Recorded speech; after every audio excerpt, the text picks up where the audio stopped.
UP PCS current update में आपका स्वागत है। आज का हमारा विषय है भारत और यूरोपीय संघ के बीच ऐतिहासिक व्यापार समझौता। भारत और यूरोपीय संघ ने 27 जनवरी 2026 को मुक्त व्यापार समझौते को अंतिम रूप दिया। नई दिल्ली में प्रधानमंत्री नरेंद्र मोदी, यूरोपीय परिषद अध्यक्ष एंटोनियो कोस्टा और यूरोपीय आयोग अध्यक्ष उर्सुला वॉन डेर लेयन के बीच प्रतिनिधिमंडल स्तर की वार्ता हुई। चलिए इसके मुख्य बिंदुओं को जान लेते हैं। भारत और यूरोपीय संघ ने 27 जनवरी 2026 को मुक्त व्यापार समझौते यानी एफटीए पर बातचीत सफलतापूर्वक पूरी की। यह समझौता मदर ऑफ ऑल डील्स के रूप में जाना जा रहा है, जो दोनों के बीच एक आधुनिक नियम आधारित व्यापारिक साझेदारी है। समझौता दुनिया के लगभग 2 अरब लोगों और वैश्विक अर्थव्यवस्था के बड़े हिस्से को कवर करता है। भारत को 97% टैरिफ लाइन्स पर यूरोपीय बाजार तक वरीयता प्राप्त पहुंच मिली है, जो 99.5% व्यापार मूल्य को कवर करती है। 90.7% भारत के निर्यात जैसे वस्त्र, चमड़ा, जूते, चाय कॉफी, मसाले, खेल सामान, रत्न आदि पर तुरंत शुल्क समाप्त होगा। कुछ उत्पादों जैसे प्रसंस्कृत खाद्य पदार्थ, हथियार गोली, समुद्री उत्पाद को 3 से 5 साल में शून्य ड्यूटी मिलने की व्यवस्था है। कुछ निर्यात जैसे पोल्ट्री, संरक्षित सब्जियां, बेकरी उत्पाद को टैरिफ कम करने या टीआरक्यूज के जरिए वरीयता दी जाएगी। भारत 92.1% टैरिफ लाइन्स पर ईयू की निर्यात को वरीयता देगा, जिसमें 49.6% पर तुरंत शुल्क समाप्त होगा और बाकी पर चरणबद्ध रूप से कमी होगी। समझौते से यूरोप से उच्च तकनीक वस्तुओं का आयात बढ़ेगा, जिससे भारत में उत्पादन लागत में कमी आएगी। कृषि उत्पादों जैसे चाय, मसाले, अंगूर, सब्जियां आदि को यूरोपीय बाजार में प्रतिस्पर्धात्मक लाभ मिलेगा, जबकि संवेदनशील क्षेत्र जैसे डेयरी, अनाज आदि को सुरक्षित रखा गया है।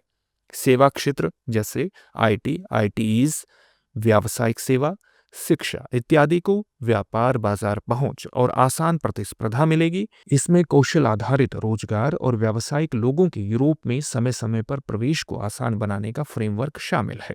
भारतीय पारंपरिक चिकित्सा, आयुष सेवाओं को कुछ यूरोपीय देशों में पेश करने की संभावनाएं खुल सकती हैं। समझौता दोनों पक्षों को वैश्विक आपूर्ति श्रृंखलाओं को विविध और टिकाऊ बनाने में मदद करेगा। यह एफटीए भारत को ईयू का बड़ा व्यापारिक साझेदार बनाता है। ईयू भारत का सबसे बड़ा वस्तु व्यापार भागीदार है और दोनों के बीच सेवाओं का व्यापार भी तेजी से बढ़ रहा है। चलिए अब जान लेते हैं भारत यूरोपियन यूनियन संबंधों के विषय में। भारत और यूरोपीय संघ के बीच संबंध साझा मूल्यों पर आधारित हैं, जैसे लोकतंत्र, कानून का शासन, नियम आधारित अंतर्राष्ट्रीय व्यवस्था और बहुपक्षवाद। भारत ईयू द्विपक्षीय संबंध 1960 के दशक से चल रहे हैं, जब भारत ने यूरोपीय आर्थिक समुदाय के साथ राजनयिक संबंध स्थापित किए। 1993 में संयुक्त राजनीतिक बयान और 1994 में सहयोग समझौता ने द्विपक्षीय संबंधों को मजबूत करने की नींव रखी। 2000 में पहली भारत ईयू शिखर बैठक ने रिश्तों को नए स्तर पर पहुंचाया और बाद में 2004 में इसे रणनीतिक साझेदारी के रूप में उन्नत किया गया। इंडिया ईयू स्ट्रेटेजिक पार्टनरशिप और रोड मैप टू 2025 जुलाई 2020 में अपनाया गया, जो साझेदारी को आगे बढ़ाने का मार्गदर्शक दस्तावेज है।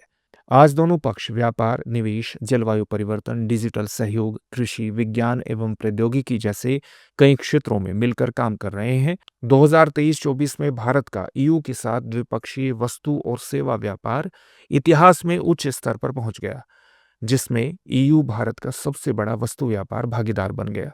कई संवादी तंत्र और मंच स्थापित किए गए, जिनमें सुरक्षा, ऊर्जा, जलवायु, डिजिटल और विज्ञान प्रौद्योगिकी सहयोग शामिल है, ताकि दोनों देशों के बीच बहुआयामी साझेदारी को और प्रोत्साहित किया जा सके।